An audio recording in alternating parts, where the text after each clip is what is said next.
ఇప్పుడే కుబేర సినిమా చూసా. కుబేర సినిమా చూశాను. నేను కూడా కుబేరుడిని అయ్యా. ఈ సినిమా చూస్తే పోయా బిచ్చగాడు కుబేరుడు ఎలా అయ్యాడు, కుబేరుడు బిచ్చగాడు ఎలా అయ్యాడు అనేది స్టోరీ.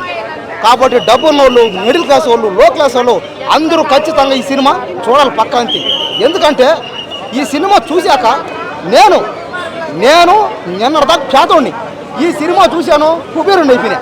కాబట్టి ఖచ్చితంగా కుబేరుడు సినిమా అయితే సినిమా స్టోరీకి వస్తే డబ్బు ఉన్నోడు, మిడిల్ క్లాస్ వాడు, లో క్లాస్ వాడు అనమాట.